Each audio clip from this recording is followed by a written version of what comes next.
Good morning class. हमने अपने पिछले लेसन में पढ़ा था अबाउट डेयरिंग, जो कि मिल्क प्रोडक्ट्स के लिए जो एनिमल को डोमेस्टिकेट किया जाता है एंड ऑल अबाउट देम। आज हम पोल्ट्री के बारे में पढ़ेंगे। We'll study about fisheries and about apiculture, that is बीज।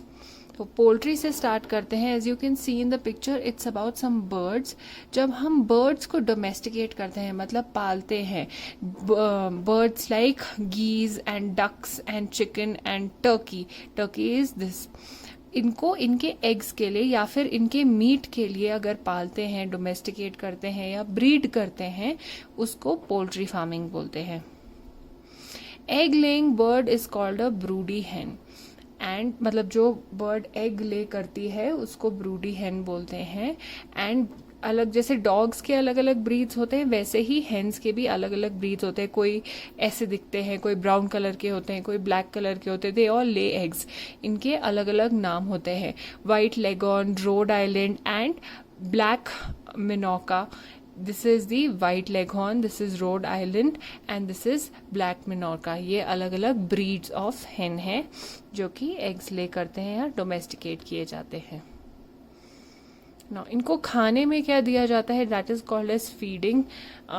जैसे कि हमने देखा भी है कई बार, इनको अलग अलग टाइप के बीज यानी कि ग्रेन्स देते हैं, ऑयल केक्स देते हैं, ग्रीन फूड देते हैं एंड लाइमस्टोन होता है, like you can see in the picture, चूना टाइप का। ये क्यों खिलाया जाता है हेन्स को? ताकि जो उनके एग शेल्स हो वो अच्छे से फॉर्म हो और उनको डाइजेशन में हेल्प करता है।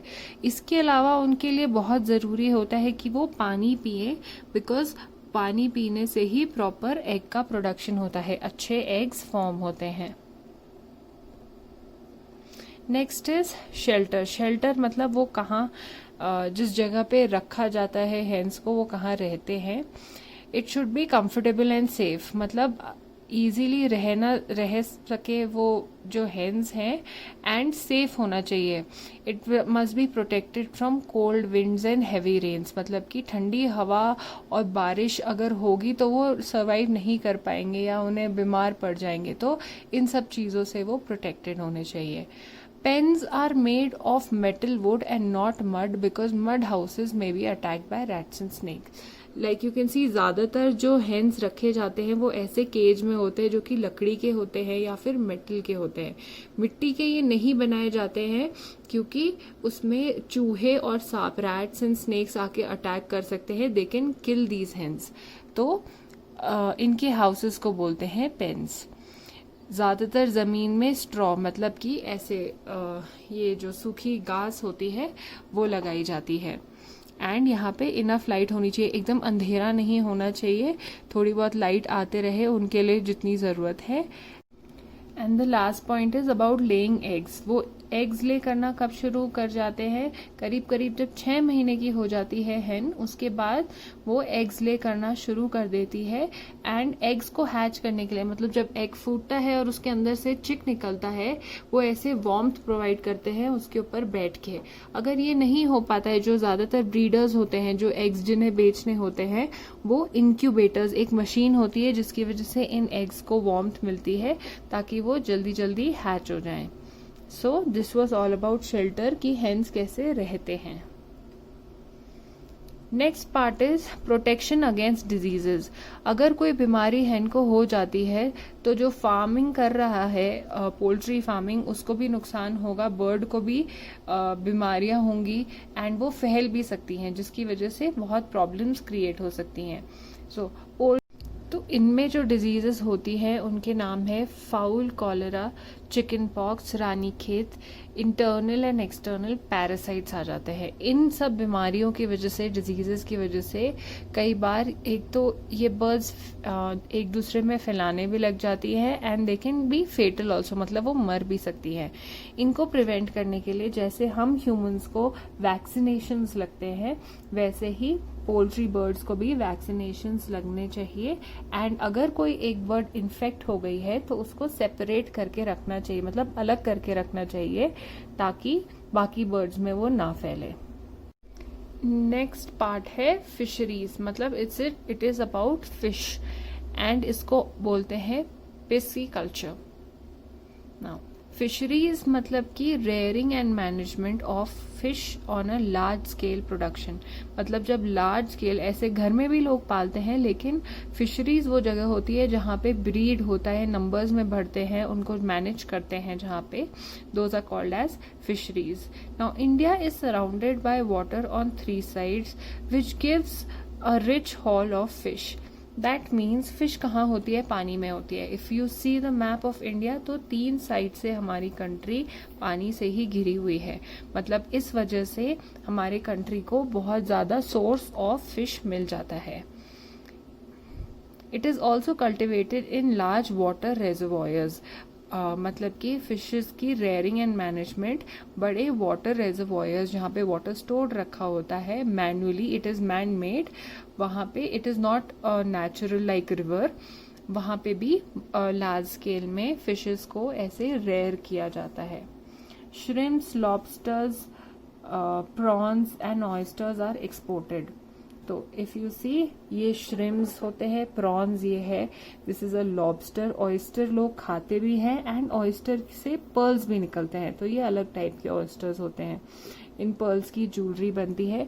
ये सारी चीजें हमारी कंट्री से एक्सपोर्ट भी किया जाता है, जिसकी वजह से हमारा बहुत इनकम होता है। एक्सपोर्ट मतलब दूसरी कंट्रीज को हम बेचते हैं। जो फिश होता है, इट प्रोवाइड्स ऑयल। बहुत कॉमन एक फिश ऑयल की टैबलेट्स जो लोग खाते हैं, दैट इज सी कॉर्ड। ये बहुत न्यूट्रिशियस होता है, बहुत हेल्दी होता है, रिच इन प्रोटीन होता है for humans. Like I told you, pearls मिलते हैं ऑयस्टर से, एंड कोरल्स होते हैं जो कि पानी के अंदर होते हैं, deep in the sea water. कभी आप नेशनल ज्योग्राफिक या डिस्कवरी चैनल में सी वाला कोई चैनल देखेंगे, तो there are things like this inside the ocean और द सी। तो बहुत सुंदर सुंदर ऐसे पत्थर टाइप की ये चीज होती है, which can be used as decoration pieces also. तो ये सारा जो प्रॉफिट वाली चीजें हैं, जहाँ एक्सपोर्ट होता है या चीजें बेची जाती है, and like fish oil is a source of protein, ये this is all a part of fisheries. Now important fish जो होती है वो है catla, it looks something like this, then there is labeo, there is barbus and tuna cod. ये important fish है for selling purposes. इनमें से found in India है hilsa, which looks something like this, sardine and mackerel. ये types of fish जो ये तीनों है, ये these are found in India, जो कि मार्केट में बिकती हैं for food. Now next part of your textbook is did you know? Please go through this part. It tells us about fish. Fresh water fish जो होती है वो rivers and lakes में होती हैं, एंड बहुत सारे जो लोग होते हैं उनकी सोर्स ऑफ इनकम ही ये वाला सेक्टर है, मतलब कि फिशिंग से रिलेटेड जो होते हैं। There are a lot of people, these are the different types of fishes that are found in Jammu and Kashmir. So please go through this. Now water pollution affecting marine life. Marine life क्या होती है? Aquatic life, मतलब पानी के अंदर जो animals या फिर प्लांट्स रह रहे हैं उसका वाटर पोल्यूशन से क्या कनेक्शन है। सबसे पहले वाटर पोल्यूशन क्या कर देता है? पानी को कंटैमिनेट कर देता है, गंदा कर देता है, जिसकी वजह से फिश को बहुत नुकसान पहुंचता है। एंड फिश के अलावा, फिश को नुकसान पहुंचेगा मतलब उनमें बीमारियां हो जाती है, वो मर जाती हैं, दे सफोकेट, और इस वजह से फार्मर्स को अपनी फिश नहीं मिल पाती है। नहीं मिल पा रही है तो वो बेच नहीं पाते हैं, जिसकी वजह से उन्हें लॉस हो जाता है। In fish farms, regular check for level of oxygen and carbon dioxide must be done. O2 and CO2 is the symbol for oxygen and carbon dioxide. जो फिश फार्म्स होते हैं, जहाँ पे लोग ब्रीड करते हैं फिश को, वहाँ पे ये चेकअप्स जरूरी होते हैं ताकि फिश की हेल्थ को मेंटेन रखा जा सके। Next is apiculture. एपीकल्चर होता है the practice of keeping bee hives and rearing honey bees to get honey and wax. Honey हम में से ज्यादातर लोगों के घर में मिलता है, शहद बोलते हैं इसको हिंदी में।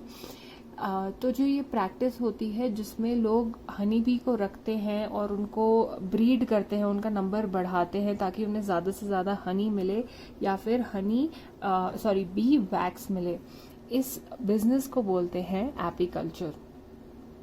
Now there are 3 types of bees, जैसे कि आपको पता होगा this is a bee hive जहाँ पे सारी बीज रहती हैं। It looks like this. इसमें ऐसे छोटे छोटे हेक्सागन्स जैसे बने होते हैं जिसमें ये बीज रहती हैं।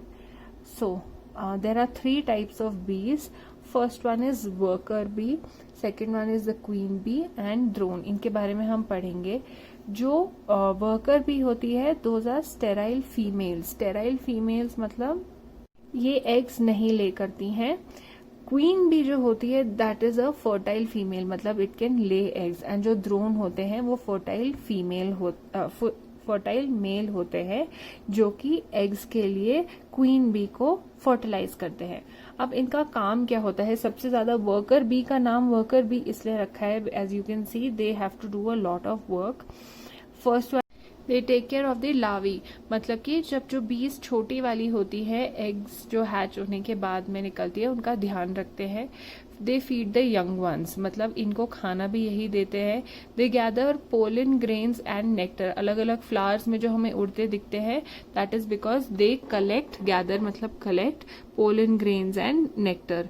देन दे कन्वर्ट, यही नेक्टर को हनी में बदलते हैं और उसको स्टोर करते हैं इन हनी कोम्स। हनी कोम्स इनको बोलते हैं, ये जो हेक्सागोनल अलग अलग बहुत सारे बी हाइव में होते हैं। तो this is their main work.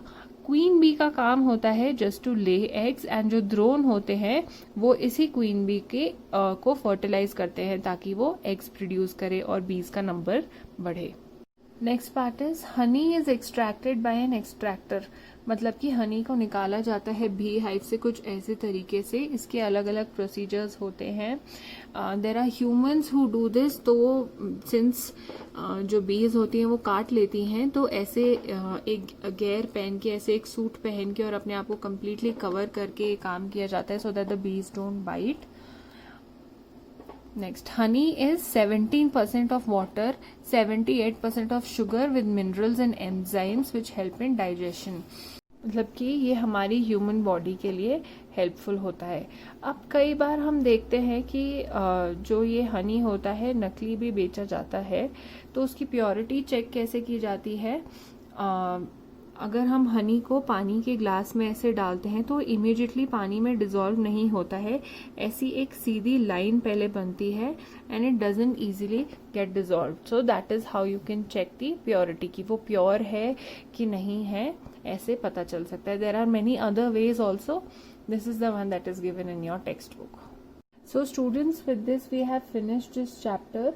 और हमारे क्वेश्चन आंसर्स की भी मैं आपको PDF भेजूंगी विद द वर्कशीट। इसके अलावा नोट्स हम उसके लिखेंगे जो भी क्वेश्चन आंसर्स में कवर नहीं हुआ है, which I will be sending you. Thank you.